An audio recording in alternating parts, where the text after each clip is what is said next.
Are you brave enough to face strange insectoid cultists? Ever wonder what a colony of sentient spores fears in the darkness? Find out in Bleak Sprout, a new 5e mini-module for the world's greatest RPG made by Deadbox Games. Bleak Sprout is cosmic horror meets peculiar whimsy in a satisfying adventure delivered in 3 succinct sessions. This adventure is ripe with pungent notes of H.P. Lovecraft served on a foundation of Honey, I Shrunk the Kids with an unexpected fungal finish. Bleak Sprout comes to Kickstarter tomorrow, August 10th. For only $9, your pledge earns you a beautiful digest-size risograph print with 20 pages of clear text, an elegant layout, and hand-drawn maps and illustrations. Check out Bleak Sprout on Kickstarter now.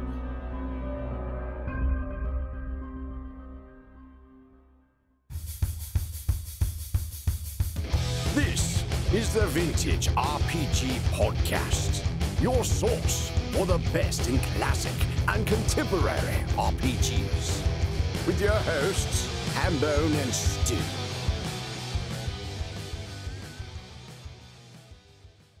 Welcome to the Vintage RPG Podcast, coming at you again from the clubhouse, hidden somewhere in the swamps of New Jersey. I'm John Hambone McGuire, and with me, as always, is the founder and publisher of Unwinnable. He just informed me that this is not Yog-Sothoth, Stu Horvath. Didn't see a sock hop joke coming. You know, man, I have trouble hearing stuff, and so I genuinely thought you said it was Yog-Sothoth. But clearly I was wrong about that. Yeah. On the way in, and that's definitely not what we're talking about. We're not talking about a haunted sock hop. What are we talking about today, Stu? We are talking about Shadows of Yog-Sothoth, the very first Call of Cthulhu campaign. Yeah, I was way off on that one. So this is the very first Call of Cthulhu campaign. Now, as we know, Call of Cthulhu started out with the first edition by Sandy Peterson, right? Yep, 1981. That's a long time ago. That is a long time ago. And it's funny because I think about it more and more as the year goes on. And, you know, for me, coming up from the music world, a lot of it is like, this album is 25 years old. This album is 30 years old. And you're just sitting here going, wow. In a lot of ways, it does feel like yesterday to a degree. However, that's my gauge for how many years ago something was. I do it by albums. I imagine for you, it's a little different because of all the RPGs that you have read and you've accumulated in your time. Can you really count the years by editions? I can't really. And honestly, this is like the one bit of like getting old pain. I'm like immune to that. When somebody's like, oh, you know, Weezer's The Blue Album is like 73 years old. Don't you feel old now? I just don't. It just doesn't affect me. And like role-playing games in particular, like so many of the ones that I love predate me to some extent. Like I was 3 when Call of Cthulhu came out. I hit it when I don't know, 91 probably, somewhere in between 4th and 5th edition sometime. I don't know. There's no real significance to that date. So like, yeah, Call of Cthulhu's 40 this year. Oh, happy birthday, Call of Cthulhu. Yeah. Just in time for the midlife crisis. And the reason why I kind of wanted to do Shadows of Yog-Sothoth is Chaosium just recently did their massively successful Call of Cthulhu Classic box set, sort of re-releasing the old school box set with 5 supplements, one of which is the Shadows of Yog-Sothoth. And that's awesome for them. Congratulations, y'all, because that was a huge Kickstarter. Yeah, I'm so excited. It's totally selling me something that I already own, and I fell for it. Hook, line, and sinker. Like, bought the 2-inch box with all 5 supplements that I own. I own the originals. I don't need that box, but like they were like, we're never gonna make these again. So I was like, okay, I'll get it. Saves me money on eBay 10 years from now when I realize what a terrible mistake I made by not buying it. Listen, man, in all honesty, when you love something, you end up buying it in every conceivable medium imaginable. Like the Replacements Let It Be album. If it came out on 8-track, I would have had it on that too. I have it in every which way but loose.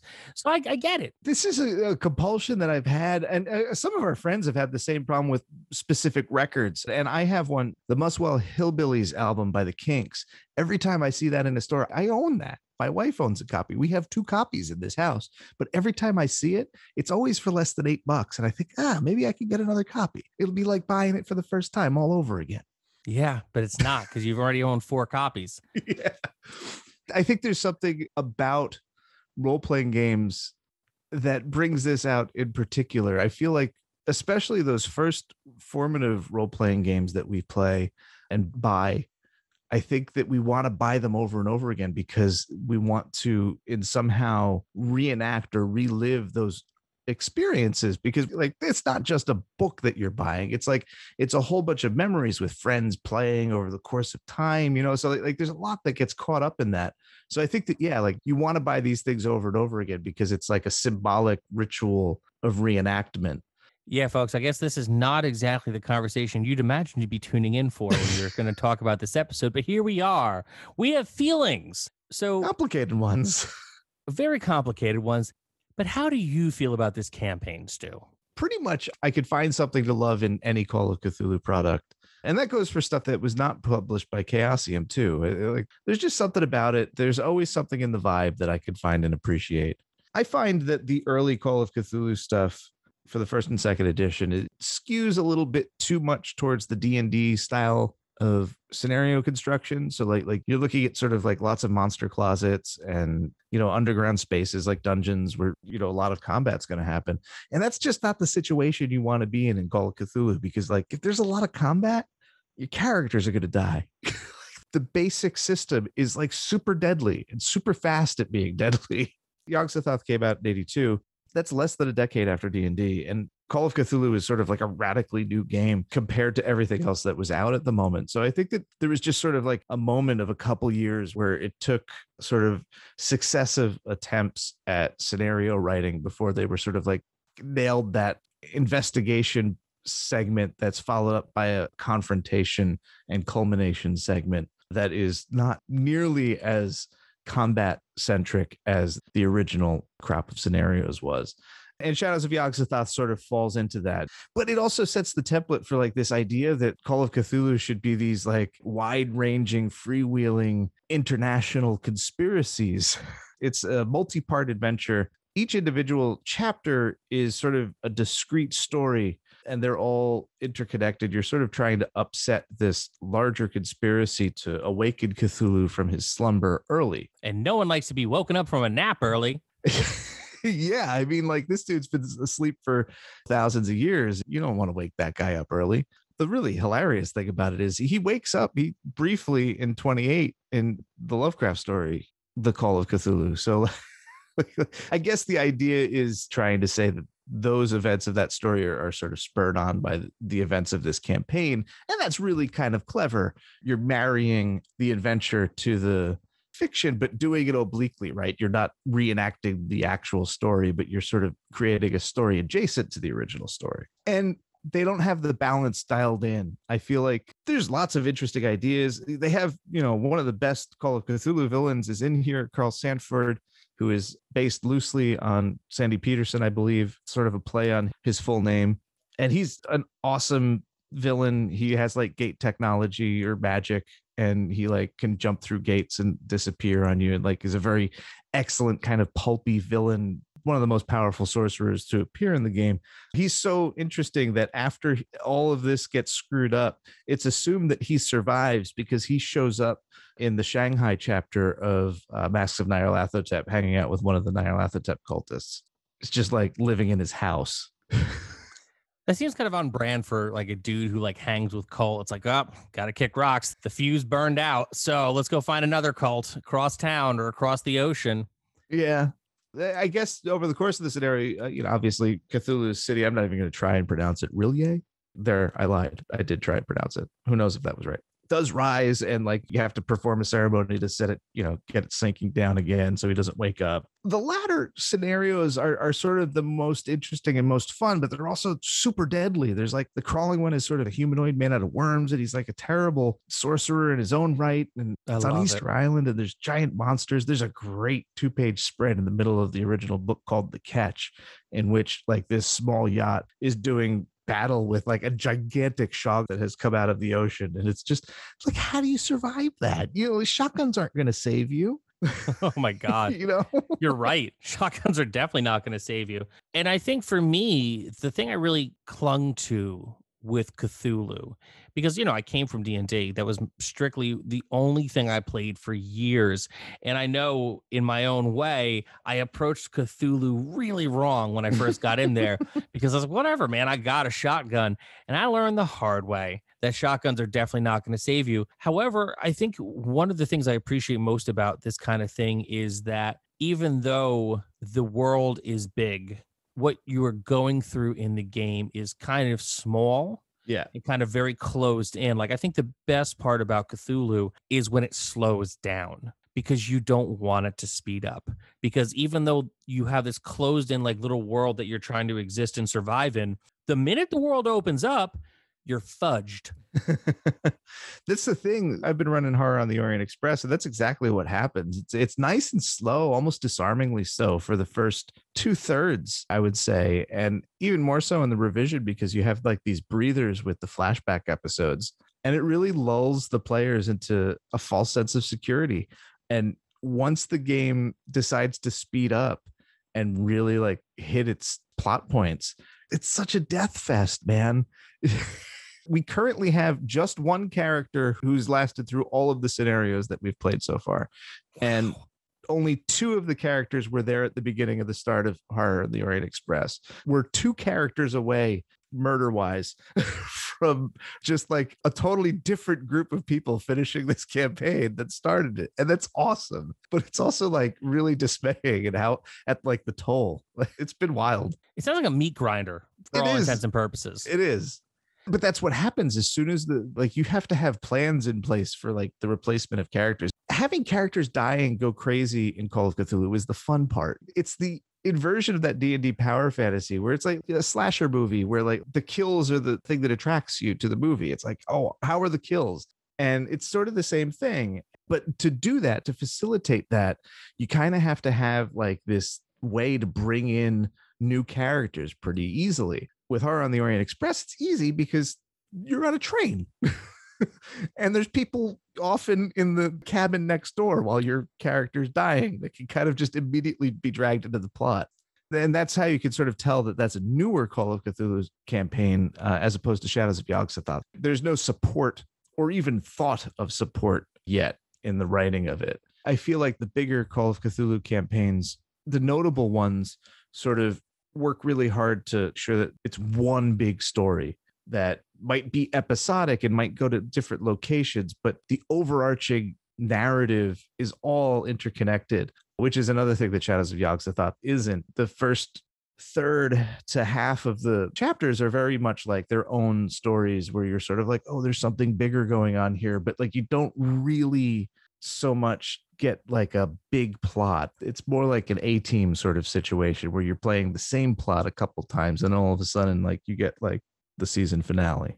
Yeah, it's interesting because, as I think about what you're saying about your Horror on the Orient Express game, with the world being so much bigger and it being this whole huge thing that kind of spans everywhere, it's very interesting that you have one player who's like the only one who survived everything. So whoever gets involved with that player is now getting all the information that this one person knows. And now other people start to know that information too, which seems like a pretty great way to hand off information as you're gaining new characters. But it's interesting in a way where you have like just the one guy who survived and knows everything and a whole new group surrounding him. I guess that's got to be what it's like to be LA Guns in 2021, where like the only original member is the drummer, right? Yeah, right. Totally. And that guy only has 4 hit points at the moment. It's like a stiff breeze is going to knock him over and get him out of the game. So it's just like, listen, the 80s and 90s was not kind to rock and rollers. So I get it. This joke is really on the money on a lot of levels. It's like an onion. But go on, Stu. When we started playing Call of Cthulhu after my D&D game was finished, I actually contemplated running through Shadows of Yog-Sothoth instead of Mask of Nyarlathotep. And then having read through it again recently, I'm just like, no, that was such a weird idea that I had. Like, it's a hoot to read. I think that you really have to tinker with it to bring it up to a modern standard. I think it's just too deadly. Maybe with the pulp rules might be a leveler, because like you could have sort of like light superhero style characters, sort of like a Hellboy level of power. I mean, not Hellboy himself, but like Lobster Johnson has like the Claw of Justice, stuff like that, weird science things. That might be sort of a leveler that makes Shadows of Yog-Sothoth work. And honestly, even Massive Nyarlathotep, it's sort of like, am I really supposed to play this like a Lovecraft story? Like there is an Indiana Jones desire in the globe-trotting Call of Cthulhu campaigns that I think really is sort of brought out by the pulp Cthulhu rules and would probably be well served in Yog-Sothoth. So let me ask you this, Stu, because the way it sounds like you're describing it to me, do you think this would be like the equivalent for Chaosium of the Tomb of Horrors in D&D, where you're really just crawling around and doing scenarios and it is grueling and deadly around every corner? I feel like Tomb of Horrors is really malicious in its construction, where it's meant to be sort of cruel. It's still purpose built to chew up and spit out investigators. It's not sort of like giggling so much when it happens. Like it's still trying to maintain sort of like the sense of dread rather than like, gotcha. And then you want to throw something at the GM, right? Like you got me, but I'm going to get you when we leave this house. Like, I'm not going to give you a ride home, jerk. I think the Tomb of Horrors sort of plays on interpersonal things that, in a way that Shadows of Yog-Sothoth doesn't. It's still very much like a difficult story, but it's still just a story that isn't like trying to be mean. Well, very cool, Stu. Do you have any final thoughts on Shadows of the Sock Hop? Yeah, the Sock Hop game. I definitely think it's a fun read. I think that everybody should read it and sort of compare it to the modern stuff and see if you can see what I mean. And you have a couple different options. The Call of Cthulhu Kickstarter was one of them. They will have some overage of stock that will probably show up on the Chaosium website, I believe. So you can snag it there. It was reprinted a couple times, once as Cthulhu Classics in 1989, and then there's a 2004-ish revamp of it. And I think that they might have tried to address some stuff there and revise it. And that's under the Shadows of Yog-Sothoth name. And you can get that in PDF too. I'm pretty sure it's out there. It isn't particularly rare. And if you're into Call of Cthulhu, especially the latter day stuff, which I think is just so good, they've just finally like zeroed in on what makes, I think, good Call of Cthulhu scenarios. It's interesting from just a Wild West design perspective to kind of go back to the roots and see how like weird and not like fine-tuned things were back in the day. That's awesome. I have a final thought myself, and that is the more you describe this to me and the more I think about the original work of Call of Cthulhu and the idea that Cthulhu just wakes up briefly, then goes back to sleep. To me, it's like another old being like myself waking up at 3 o'clock in the morning every night on the dot to have to pee and thankfully being able to go back to sleep without anybody disturbing me. So I feel really seen by Cthulhu. It's a whole different level of metaphor. There you go. Folks, this is another amazing episode of the Vintage RPG Podcast. Stu, where can the people find you? They can find me on Instagram at Vintage RPG, posting things about Call of Cthulhu and Pagan Publishing and Chaosium's other games and Dungeons and Dragons and all sorts of stuff. Come on. You know this. That's why you're here. Exactly. Or maybe you found us by following me on Instagram at John McGuire RPG. You could also follow me on the Twitter at John McGuire RPG as well. I will be posting more as more comes out about 3-2-1 Action and our first adventure, Rocket to Russia. If you like the podcast, don't forget to rate, review, and subscribe. Your reviews really do help other listeners to find us. And if you really like the show, think about becoming a patron over at patreon.com/vintagerpg. We've got early release episodes. We've got a behind the scenes look at my RPG 3-2-1 Action. We've got a behind the scenes look at Stu's book, still tentatively titled Experience Points. We also got a killer Discord community just for the patrons that we'd love for you to be a part of. We also got some cool stuff coming up soon that we can't talk about yet, but we're going to be doing some fun stuff over on our Patreon, patreon.com/vintagerpg. So for Stu Horvath, I'm John Hambone McGuire. May the dice always roll in your favor.